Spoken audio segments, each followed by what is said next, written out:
Lurus has been declared once again. This, as I said last time, there is always an argument to side main deck Lurus or paying 3, but here we are. Both players thinking about their hands. Interestingly, obviously that's how this game works. Um,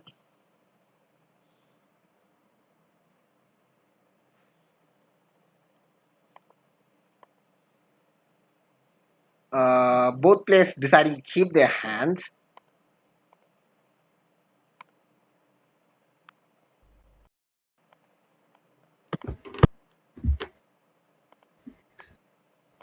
Right. Cool. Turn 1 Monastery Sphere. You love to see it on every Boros decks, folks. Foreboding will Monastery Sphere is certainly a very important card in any modern or Pioneer aggro deck, and it's quickly answered by Fatal Push.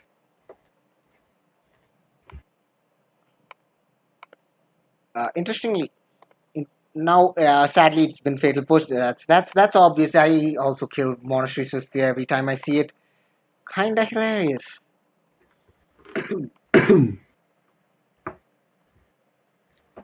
Graph and the Graph Cage has been played, which is kind of hilarious considering that now Dreadnought Arcanist is just a 1/3 on a stick. Yep, Driver Arcanist certainly gets really nerfed with a Graph Stage in play. Now the question is, however, what's next? And as expected, the Dreadnought Arcanist is played, following up with a Clifftop Retreat. Now the question is, does he have to deal with the Dreadnought Arcanist immediately? Because theoretically, there's the 10th Legion 10th I don't think I can hear you now. Are you not saying anything? Oh, sorry. I had had push to talk on. I thought my audio. No. Don't worry. I had push to talk. That being said, Defiant Strike targeting the 10th Legion 10th Legion Legionary is fine.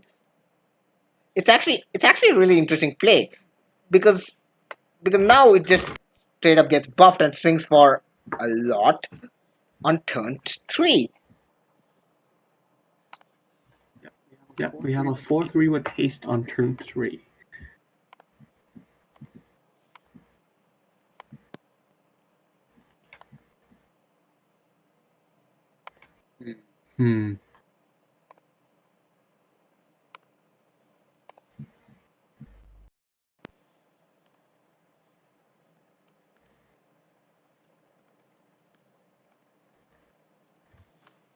Cool. Now.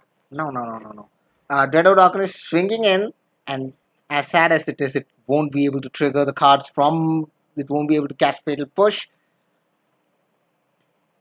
Sometimes 1 damage is all it needs. Just chipping him 1 damage at a time. Status Supply. A 20 turn clock's better than a 0 turn clock, right? Status Supply milling 3 important cards. Interestingly, the Graphics Cage makes the Status Supply much worse than it should be. Because now unless he can deal with the Graphics Cage, the card basically says throw away 3 cards. Well, if he can get Graphics Cage online, cooking with the Jeff Harkins can certainly get very potent very quickly.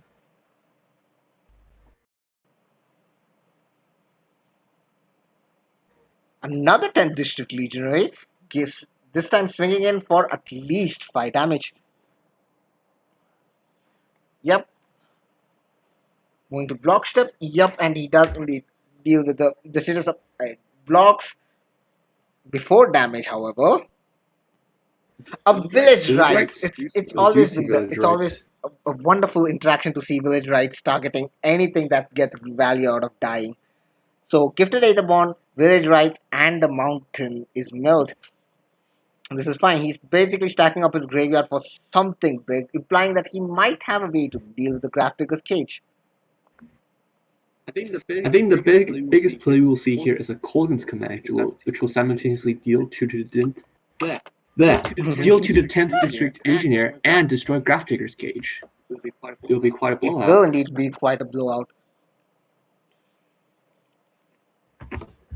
Now, Okay, a Dragon Skull Summit enters untapped. Question is now what? What is for 4 mana that does so many things? Tap into to play a Dread Boar, targeting one of the 10 district legionaries, which is fine.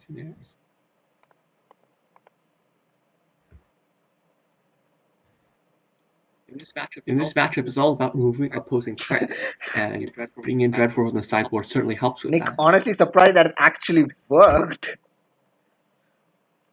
Now swinging in for one.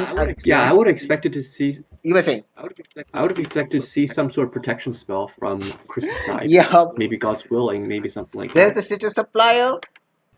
Milling in a Claim, Fairy Impulse, and a Crocs. Graphical Cage really putting in a lot of work.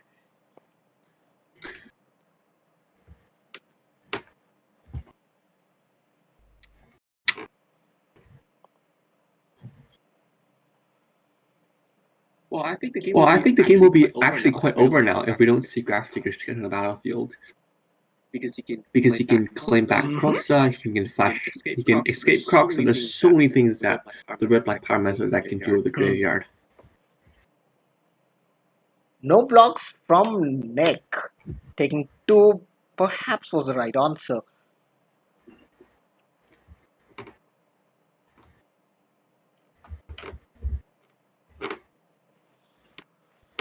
Passing the turn. Now the question is, what now? As per the graveyard, one young Pyromancer is already in the graveyard. So unless he has another one in hand or happen to draw one, chances of him getting one is alright. We are getting in for 1, 2. We are getting in for 2, which is probably the right answer. But the clock doesn't seem favorable. Nick, another Dreadhorde Arcanist, and putting a Lurrus to the hand.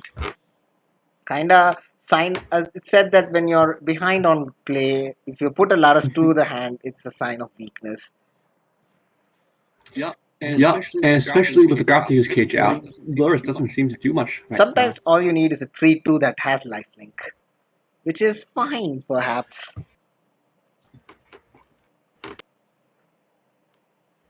Swing for 2, dealing 2 every turn is. Oh, we see a Defiant Strike, drawing a card and swinging for 3. Oh no, 4 because the Legionnaire picks up. Nice. Yep. These interactions are what make Magic interesting because Combat Trick as a archetype is highly underrated. Now, I mean, since no blocks have been declared, that's 4 damage going straight to the dome.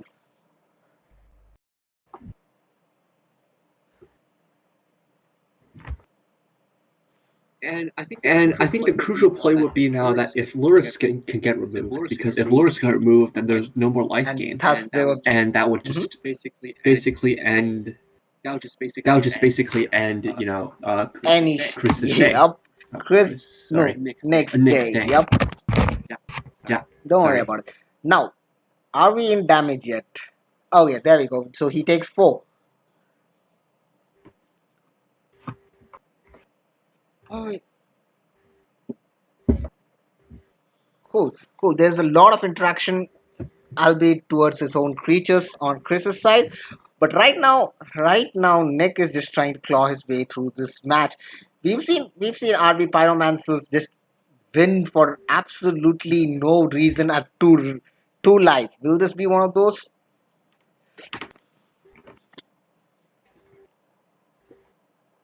He will in fact hard cast a Lurrus, which is again doesn't do a lot because of the Graph Digger's Cage.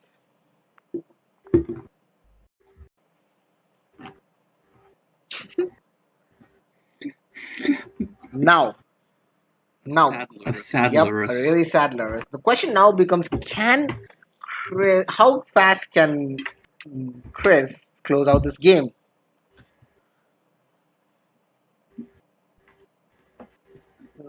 Ideally, what are the ideal plays for the Boros deck right now? I think the ideal play for the Boros deck would be Removing Reckless Strike on the 10th District Legionnaire and Lurrus, Right. so that it can pop up both Monastery and 10th District Legionnaire while getting rid of a life-leaking threat. A Monastery Sphere on the field, getting in for that extra point of damage. He just has to deal 7 damage. Just 7.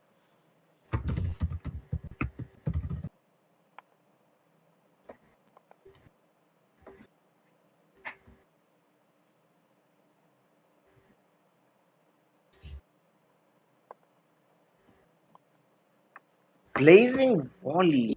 Ooh, and Blazing Volley. Deals 1 damage to each creature your opponents control that's already killed the Stitcher supplier. Milling 1, 2, 3 lands. Well, that's good news because now he can actually cast spells. Lurrus is at 3, 1. Another Blazing Volley would definitely be a problem. Yep. But there's only 2 Blazing Volley in Nick's sideboard, so it will be highly A unlikely for him to Defiant drop both. Strike targeting the 10th District Legionary. Interestingly, he can he stack the 10th District Legionary effect first, or does it automatically happen first? It always happens Excellent. first. So he gets to scry what he gets to draw. And he bottomed it looking for an answer, drawing one. 10th Legion Dictionary is now a 5-4. And a Swift. And Monster Swiftbear is a 3-4. That's a lot of damage. So he has to block with Lurrus. He has to block one of them. No matter what he blocks, he's definitely dead on the crackback.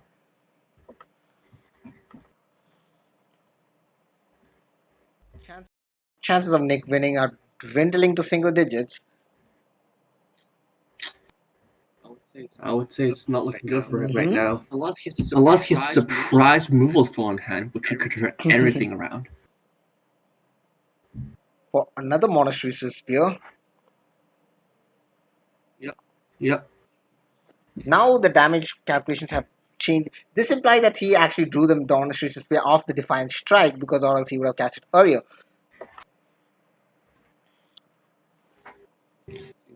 No matter how you look at it, at least 4 damage is going to the dome. Right? But he'll gain back 3 from Lurrus. He will in fact gain 3 from the Lurrus. That's assuming that he blocks though. 5, 6, 7, 8. That is in fact lethal if he blocks that way. Someone should challenge. No, but he gains back 3, so he will get 2 life after this. He will in fact get 2 life after this. There's the Reckless Rage to prevent that lifelink. Yay. There's the second Reckless Rage, and that is GG. Going into game 3. The Boros deck actually turned out to be really interesting. The clutch removal spell and the Graphics Cage in the sideboard did way more work than it should actually be. Do you think there will be any changes in sideboard from either of the decks? Probably not, because I think Chris would have. Nick would have anticipated the Graphics Cage, so would have probably brought in the Collision. If he didn't, he definitely should, right? Although there's only one. There is definitely only one. Chances of it you would be hard pressed. You'd be needing to hard mulligan for it. That being said, famed Dreadhorde Arcanist would be able to bring back the Kolgan's command. So that's basically 2 casts, isn't it? Yeah, certainly. But it's quite interesting that how there's only 1 copy of Kolgan's command. So I would wager that he was not expecting a lot of graveyard hate in this tournament. Especially not from a Boros deck.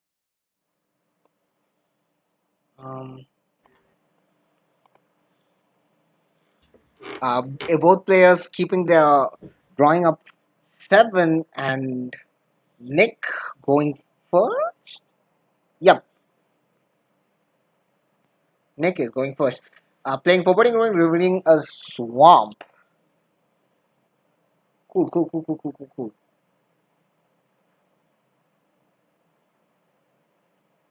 Now the question is what to do now. Inspired Vantage coming out. Inspired Vantage is one of the better lands in this format actually, because it turns out double mana on turn 1 without paying life might end up being relevant. Turn 1 Monastery Sphere as expected. Unless there's a fatal push, I do not think it's gonna get contested. There it is, the fire impulse targeting the monastery sphere. Rip. I suppose it's important to note that there's no free spells in Pioneer right now, Yeah. so there will be no way to buff up Monster's Swift Spear. Unlike in Modern, where there is both Gut Shot and Bobble. Mistress Bobble, and as well as Mutagenetic Yep. Growth, which would be quite good in this kind of deck, which wants to put up a lot of damage and wants heroic triggers. Another planes. Will we see another inspired 10th Legion, 10th Legion, 10th District Legionary? I can never pronounce that name properly. Soulscar Mage from Chris and pass. Now the Dreadhorde Arcanist is uncontested without a Graph Digger's Cage on the other side, which does not have cannot feel good. Now moving to combat. The match swings in Nick's favor right now because Dreadhorde Arcanist is targeting Fire Impulse dealing 2 to the Soulscar Mage. Now that is just value. Young Pyromancer triggers, getting an elemental token. I would expect to see. Oh no, that's quite interesting. So did Chris just not see the play from Nick to flashback Fiery Impulse? Because So, I suppose he just wanted to bait out the removal. or maybe he just doesn't have an answer. Who knows? If he in fact doesn't have an answer, he is in real big trouble right now. Monastery Sphere from Chris and passing the turn.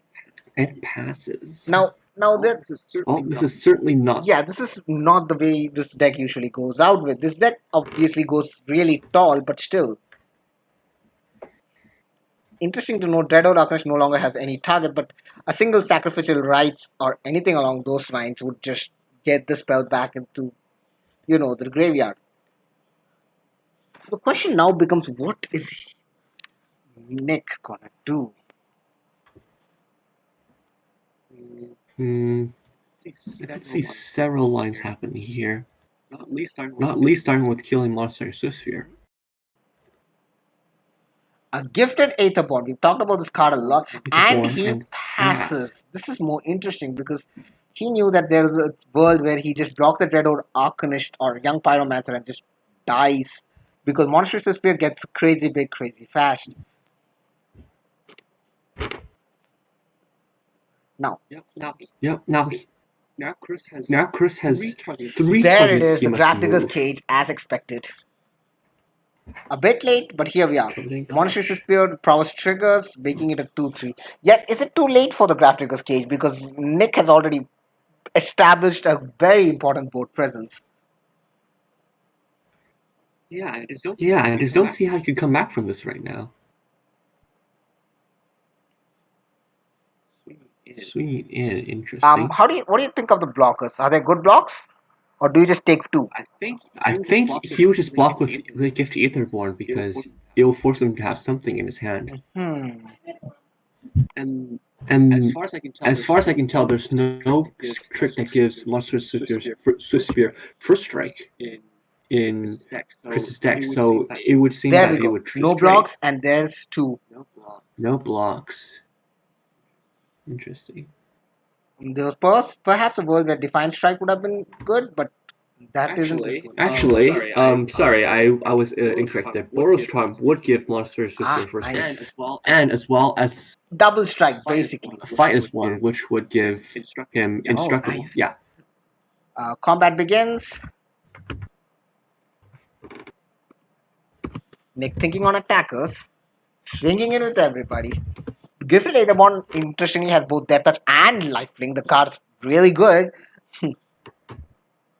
And he takes the entire damage. Dreadhorde Arcanist doesn't have any trigger.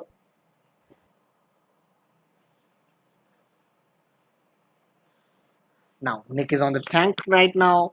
Because I like one play which I just straight up like is tapping 3, getting Laros to hand. Because right now he's ahead on the board. And a 3 to lifelinker might end up winning the game.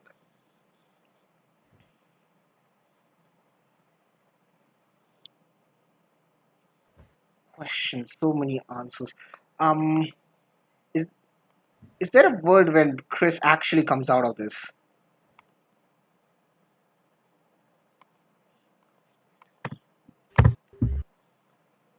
Blazing Volley is a card that he definitely sided in, as we saw in the last game. A Blazing Volley can clear at least 2 of his blockers, reducing the amount of damage. Swinging in for 1, no blocks, and damage happens. Like you said, sometimes a 20-turn clock is better than no clock. There's the 10th District Legionary, importantly played as post-combat main phase. So, keeping it as a blocker, I assume. Yeah, perhaps. Response from Nick. There's the Colgan command. And there is the Colgan's command. Targeting, graphic escape, and discarding a card. Now it doesn't seem right because Dreadhorde Arcanist, while it cannot get it now, a claim to fame would be enough to get it back. There are so many lines of play that just straight up opened up to Nick right now. Fight as one, targeting the monsters. Putting a +1/+1 counter. It just straight up gives it indestructible until the end of turn. Not sure why he did it. But why though? Perhaps the pressure's getting into him, or he just wanted to use up all his mana. Who knows? Certainly a mystery. Well, the attack seemed amazing for Nick. He just swings in with everything, I assume. I think so. There would be no reason not to. I think you actually hold back Young Pyromancer so that it won't trade with 10th District Legionary. Or you can just cast Noxious Grasp. Since it's important to know that 10th District Legionary is in fact white, so now triggering Elemental and... Oh, it's a 2-cost, so sadly Dreadhorde Arcanist still doesn't have any targets. Still a good card though. Still is. 7 damage. Things are not looking good. And I would struggle to see how he could come back from this, especially with the lifelink from Giving Aetherborn. Maybe a volley, maybe double volley or something along those lines, but don't think there's a world where he lives. A single volley would be just as good as a double volley, right? Because it's just there's no 2 toughness creatures on the opponent's side. Exactly. After all, yeah, a single volley might as well be good enough, but a simple monastery spear I don't think is gonna cut it because he is 2, 3, 4, 5, 6, 7, 8. 8 minus 2, 6. He is dead on board. So unless he has a spell card, unless he has a removal specifically, I fail to see how this is GG. This isn't GG, per se.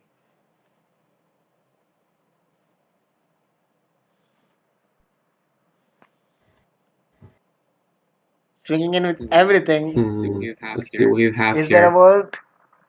Is there a comeback? I just don't see how this could happen. I don't see any sequence of spells that he could play that could somehow save this game. There's Magic players always have the heart of the cards. There's the Defiant Strike just to get the extra draw a card trigger. Hoping and desperate for any answers. 2, 3, 4, 5, 6. A removal spell off the top might end up, and there's the GG by Chris. There's the GG. Nick advances to the next level. Well played on either side. Kinda. It's a really fun match. The Boros deck, as sweet as it was, could not stand up against the might of young Pyromancer and his friends. Certainly, and we will definitely see a lot more young Pyromancer in the future as well, in the top 4 and in the finals. Exactly. Probably. If I'm not wrong, another young Pyromancer list got cleared for the finals, so we might be seeing a mirror. Who knows? Tune in during Sunday for the next. Yeah, for the top 4. Until then, this has been Kami And DirtyMac. signing off.